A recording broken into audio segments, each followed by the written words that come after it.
no sé si quieres respirar. Tu último respiro y ya, iniciamos. Listo. Ok, excelente. Sí. Entonces, imagínate, Vladimir, que estás en la siguiente situación. Por situaciones de la vida, tienes contacto con un investigador que tiene una línea de investigación de los mayas. Esto ocurre en el 250 y 600 de nuestra era, ¿sí? Para que tengas esos números en mente. Entonces, pues encontraron unos utensilios en un cenote en Yucatán y él está averiguando sobre la edad, si corresponden al periodo maya o no. Entonces, te pide de favor que le des seguimiento y tú sabes utilizar el equipo y pues ya tienes ciertos conocimientos sobre el tema. Entonces, la primera pregunta es la siguiente, Vladimir. ¿Qué tipo de caracterización o instrumentos solicitas al instituto? Pues de acuerdo a lo que hemos estado viendo, sería calcular este carbono 14, entonces pues sería el espectrómetro de masa. Okay. Muy bien. Entonces, ¿qué tipo de átomo crees que te ayudaría a datar la muestra? Bueno, el carbono 14 porque es el carbono más 14. usual para hacerlo. Ok, perfecto. Entonces, cuando realizas las pruebas, Vladimir, de calibración, detectas que no se están recibiendo los iones en el detector. ¿Cuáles serían las partes del espectrómetro de masas que revisarías? Pues primero el ionizador, porque a lo mejor no está dándoles esa carga positiva, entonces no se moverían de forma adecuada. Segundo, de acuerdo a la simulación que hicimos, en el selector de velocidad, si hay como mucha variación del campo magnético y el eléctrico, de acuerdo a la fórmula. Por ejemplo, si el campo eléctrico es muy intenso, generalmente la partícula pues sale volando y entonces ya no da la media vuelta que debería de recorrer. O en el caso de que el campo magnético sea muy intenso, pues incluso ni siquiera sale de la rendija del selector. Entonces sería como estar al pendiente de esos ajustes. Muy bien. Entonces, de estas partes del espectrómetro, Vladimir, ¿qué parámetros están relacionados en cada parte? Ya me has mencionado algunos. ¿Qué parámetros están en cada parte? Bueno, en el selector es el campo eléctrico y el magnético.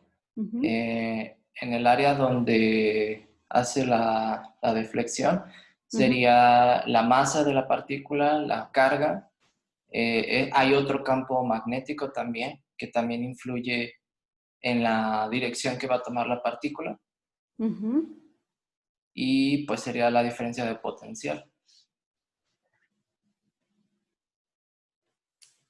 Muy bien, Vladimir. Entonces, ya ajustaste todo y observas que el único problema que continúa es la velocidad. Entonces, si el problema es la velocidad, ¿qué parámetros ajustas?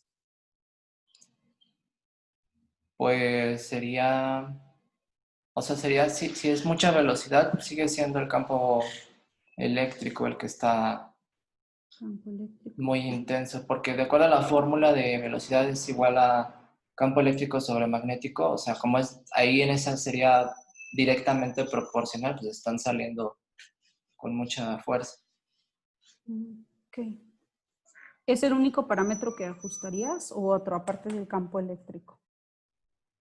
El magnético también. Y ahí la relación es inversa. O sea, si es muy intenso, la velocidad es muy pequeña. Okay. Muy bien. Excelente. Entonces, después de toda esta situación, aún observas que los iones están impactando en el límite del detector. ¿Cómo reduces el radio de impacto?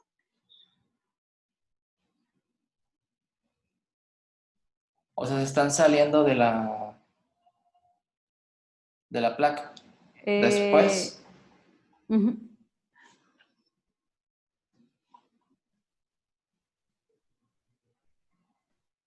los pues, iones están impactando en el límite. ajá. del detector? Pues la masa y la carga, esas no las puedo cambiar. Sería igual el segundo campo magnético. Y también la dirección del campo magnético. Bueno, es que en la simulación, en algunos casos, no, o sea, sí se alcanzaba a pasar. Solo piensa en el radio de impacto y tú qué haces para que se reduzca. Pues ¿Cómo reducirías el radio? para hacerlo más pequeño, el campo magnético lo haría más intenso. Ok. Muy bien. Entonces, finalmente, ya, la última.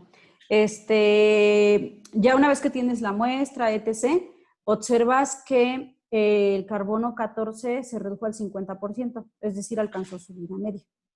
Entonces, la pregunta es, ¿estos utensilios que tú analizaste, si son del periodo Maya, es decir, del 250 y el 600 de nuestra era, o no? Pues sí, ¿no? Porque el carbono tiene una vida de 5.600 años, entonces es más tiempo del que... O sea, Analízalo con cuidado. Tú tienes los utensilios. Ajá. Y tú te preguntas si esos utensilios se fabricaron en el 250 o 600, entre esa cota. Y ya se consumió, o sea, tú tomas las muestras todo y se consumió la mitad del carbono 14. ¿Eso qué te quiere decir? ¿Qué edad tienen los utensilios? Si son de o sea, edad. si se consumieron, estos Ajá. son más antiguos. Entonces, ¿son o no son? Son más antiguos. Son más antiguos, entonces no corresponderían a esa cultura. Muy bien, Vladimir. No ha pasado el suficiente, ¿no? Si son en ese. Sí. Excelente. Muy bien. Entonces, pues sería todo, Vladimir. Ok. Ahora sí ya le puedes dar pausa. Nada más para